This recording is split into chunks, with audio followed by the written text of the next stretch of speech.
para pi, uapaparapo, uapaparapo, pi, uapaparapo.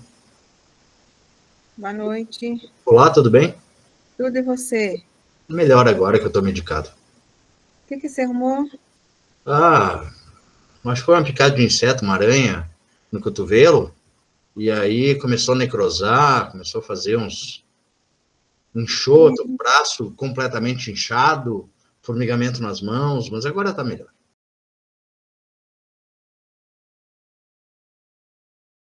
Então vai lá, vamos fechar os nossos olhos. Vai te balançando aí, te aquecendo, tá? Para manter esse corpo quente, porque o espírito vai se aquecer bastante agora. Então, Pai, viemos até vós neste momento solicitar essa conexão da sua luz que reside em nós com a sua própria luz. Permitindo assim, Pai, que possamos iluminar todos juntos este universo grandioso, da qual fizemos parte. E, Pai, conectados assim com os nossos mentores, anjos guardiões, e toda essa egrégora de luz que nos acompanha em todas as noites e no nosso culto, queremos lhe agradecer por todas as dádivas, todas as conquistas, realizações que tivemos durante a semana. Meu Pai, hoje eu quero lhe pedir que interceda sobre minha querida irmã Leda, pois ela realmente é a mãe que eu não pude conviver. Ilumina, Pai, essa minha irmã, porque é um coração extremamente grande e forte que mantém a nossa família junta, apesar de todas as dificuldades. Peço também, Pai, em favor dos pais de Jessiara, que eles também, Pai, possam ser abençoados com a sua luz de saúde, de bem-estar, de entendimento, para que eles também, Pai, possam gozar desta felicidade de estarmos em família. Que todos nós, Pai, possamos realmente olhar um para os olhos dos outros e enxergar um verdadeiro irmão, independente da sua condição. Dai, Senhor, para nós tudo aquilo que nos for necessário e que for de nosso merecimento.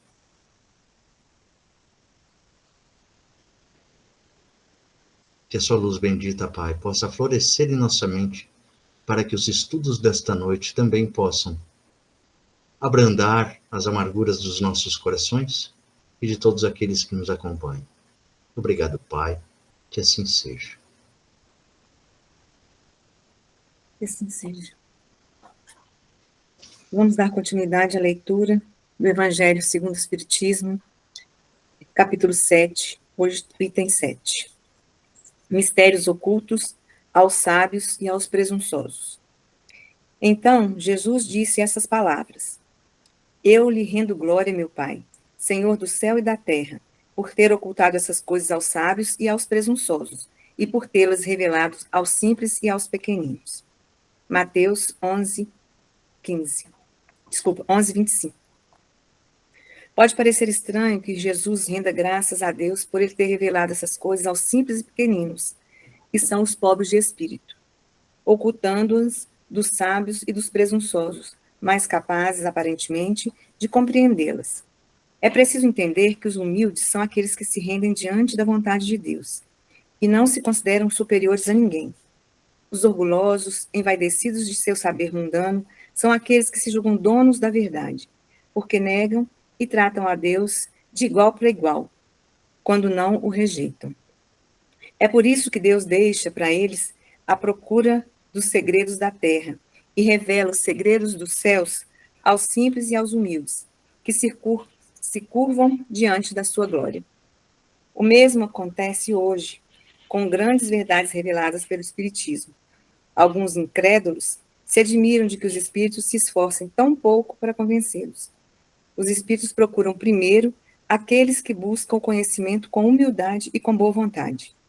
Eles não procuram os que acreditam possuir toda a verdade, pois esses pensam que Deus deveria primeiro provar-lhes que existe, para depois o aceitarem.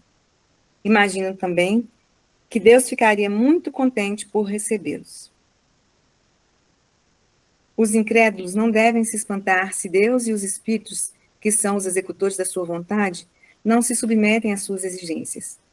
Perguntem o que fariam se o mais simples de seus servidores lhes quisesse fazer imposições. Deus estabelece suas condições e não se sujeita às que lhes são impostas pelos incrédulos. Ele ouve com boa vontade aqueles que o procuram com humildade e não aqueles que procuram ser mais do que ele.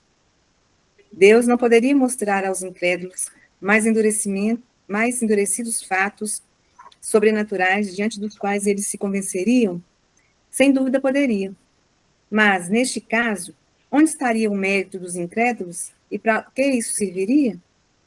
Não vemos todos os dias pessoas que recusam as evidências, até mesmo dizem: se eu visse, não acreditaria, pois sei que é impossível. Se elas se recusam a reconhecer a verdade, é porque o seu espírito ainda não está suficientemente maduro para compreendê-las, e nem o seu coração para senti-la.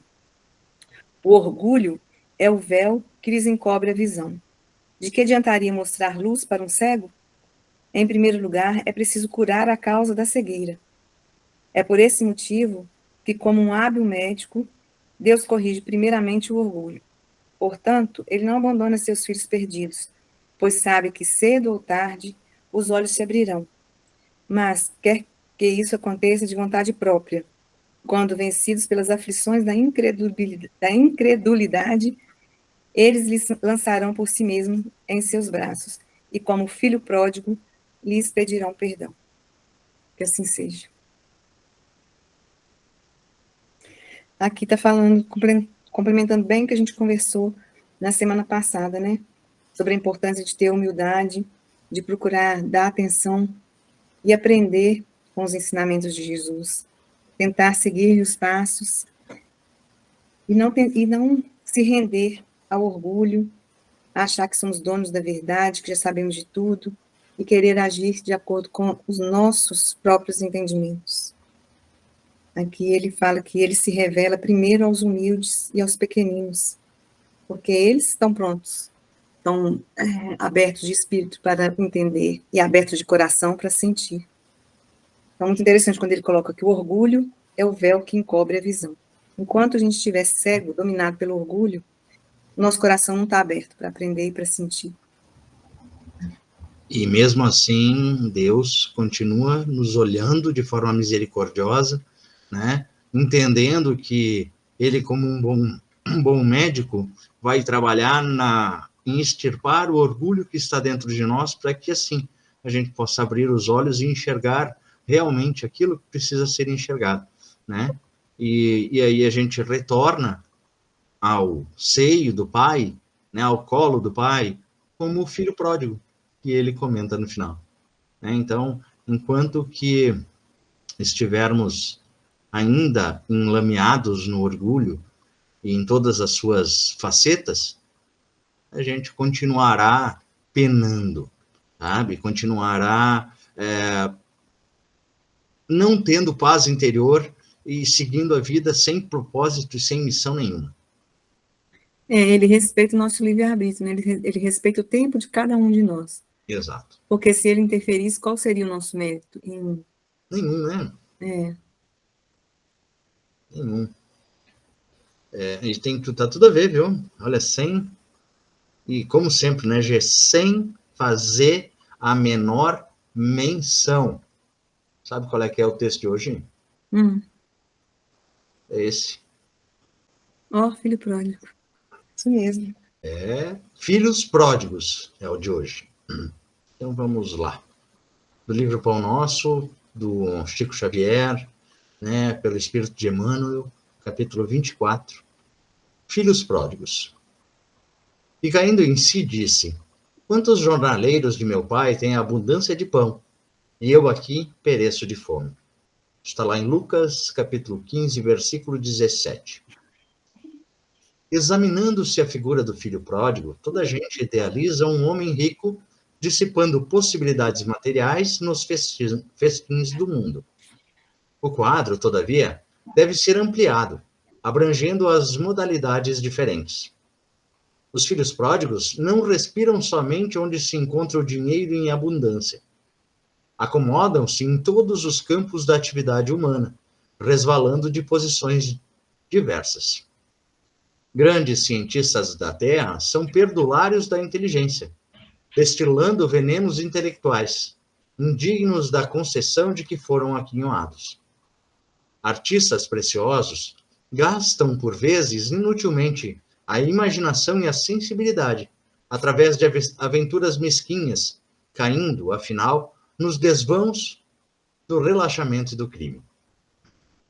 Em toda parte, vemos os dissipadores de bens, de saber, de tempo, de saúde, de oportunidade. São eles que, contemplando os corações simples e humildes, em marcha para Deus, possuídos da verdadeira confiança, experimentam a enorme angústia da inutilidade e, distante da paz íntima, reclamam desalentados. Quantos trabalhadores pequeninos guardam o pão da tranquilidade, enquanto a fome de paz me tortura o espírito? O mundo permanece repleto de filhos pródigos, e de hora em hora milhares de vozes proferem aflitivas exclamações iguais a essa. Nossa! Mais uma coisa reiterando, né, a importância da humildade, o quão precisamos realmente sermos humildes nessa congregação de uma comunidade, de um viver numa irmandade, sabe? Sem ter tanta desigualdade como a gente está vendo no mundo hoje. Essa reflexão, esse texto me fez refletir com relação ao que está acontecendo no mundo hoje. Existe tanta desigualdade social, sabe? Muitos têm nada, poucos têm muito. E se a gente leva ainda para o lado pensar um pouco sobre o meio ambiente, sobre a natureza, essa condição que a gente tem de progredir rapidamente, sabe? Olha a tua região aí, em BH. Quanta coisa aconteceu nos últimos 10 anos que destruiu a natureza por causa da ganância do ser humano. Né? Vamos ver aqui no Rio Grande do Sul também a mesma coisa. Aquela enchente que deu aqui, sim, teve problema com relação à força das águas, sim, mas foi imprudência dos nossos governantes que fizeram com que, ao não cuidar da saúde básica, tivesse acontecido aquela tragédia que aconteceu aqui no estado. É a natureza trazendo para nós a condição, poxa, vamos com calma, não destruam tanto. Não destruam tanto. Consumam menos, tenham um consumo mais consciente. Esse é o nosso papel quanto espíritas. Fazer um consumo consciente de tudo aquilo que nós temos. E espalhar a verdade, né? Porque muitos dons nos foram dados. Assim como o filho pródigo foi dado dinheiro, mas aqui ele não está falando só do dinheiro, ele está falando de conhecimento, ele está falando dos dons, dos talentos, quando ele falou dos cientistas. Quantos de nós utilizam a inteligência para o mal, em vez de utilizar para o benefício da humanidade, né? Quantos usam, principalmente nesse mundo capitalista que nós estamos vivendo hoje? Hoje de manhã a gente estava até conversando sobre a questão de café, como que as substâncias do café estão alteradas, estão queimando pau no meio dos grãos para torrar, para poder diminuir o custo do café, e com isso a nossa saúde, eles estão assim, é só ambição, é só busca de dinheiro, só busca de bens materiais e os bens espirituais, que é o que Deus veio, né, nos pedir, nos ensinar e nos pedir, para poder valorizar. Então é isso que a gente tem que refletir, porque depois Deus ele não vai forçar nada, ele vai ficar ali esperando o nosso tempo, o tempo em que nós possamos despertar, né, igual ele colocou aqui no finalzinho, despertar, lançar mão de si mesmo, do seu próprio orgulho, para aí sim, como um filho pródigo, e pedir perdão a Deus, buscando o Exatamente. seu Buscar a sua colo. redenção. né, buscar sua redenção. É. E é muito bem casadinho, né? Muito bem casadinho. Entender que os filhos pródigos, daquela ocasião que foi feita essa parábola, né? O filho pródigo, naquela ocasião, o que era a metáfora mais contundente era com relação ao dinheiro. Mas hoje tem muito mais, né? O dinheiro a materialidade, enfim, e tudo aquilo que a gente vem conversando. Eu queria terminar, então, nosso culto hoje, fazendo uma oração da gratidão. Oração da gratidão. Obrigada, meu Pai, pelo dom da vida. Obrigada por minha família e irmãos que caminham comigo. Porque sei bem que estás em mim e em todos eles. Obrigada, Senhor, pelo seu amor infinito que me tira do comodismo, trazendo dificuldades, que na verdade são oportunidades para o meu crescimento intelectual e moral. Obrigada pelas pessoas difíceis que me ensinam a ser mais paciente, tolerante, humilde e benevolente. Obrigada pelas pessoas que me amam, tolerando, me aceitando e não me julgando.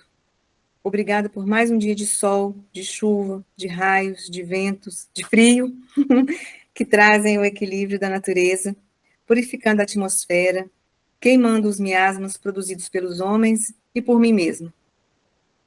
Jesus, Mestre Maior, obrigada pelo seu evangelho de luz, que nos tira das trevas da ignorância e nos traz para a luz da felicidade eterna. Bons espíritos aqui presentes, anjos de luz, obrigada pela compreensão, paciência e tolerância, e que nós possamos proceder dessa forma com os nossos irmãos que estão a caminho conosco. Obrigada a todos que, de alguma forma, nos ajudam a ser cada dia uma pessoa melhor, amando, perdoando, assistindo, não julgando, porque somos todos filhos de um mesmo Pai, que nos ama igualmente a todos, indistintamente. Obrigado, Pai, Senhor da vida. Amém. Assim seja. Amém. Que assim seja. Peço que a espiritualidade amiga aqui presente fluidifique a água que nós vamos beber, que ela sirva de alimento para o nosso corpo, assim como os ensinamentos servem de alimento para a nossa alma. Ai, que delícia. Então tá bom, né, Gê? Feito mais uma atividade, mais uma oração. Te peço perdão hoje de estar assim meio desorientado, mas... É isso, nada a perdoar, é isso. Ainda tá. Só agradecer. Gratidão por compartilhar comigo mais uma oração. Gratidão, gratidão, gratidão. Melhoras para você, se cuida. Toma um chazinho quentinho e vai para a cama. Não. Ainda é muito cedo. Eu vou depois tomar um chazinho quentinho, vou para a cama assim, mas mais tarde um pouquinho. Ontem eu já fui cedo. O André estava aqui comigo, era 9 horas da noite e eu estava na cama. Ele ficou aqui assistindo um jogo de futebol aí, e aí daqui um pouco ele apareceu lá. Vai, vim dormir. Então tá. Eu vou tirar a marmita agora e vou para a cama. Não, tô gelada. E as filhas, tudo bem? Tá tudo bem, graças a Deus. Então tá, jóia. Beijo, boa semana. Melhoras, me dá notícia. Obrigado. Te dou sim, fica tranquilo. Beijo, com Deus. Beijo, tchau. Tu também.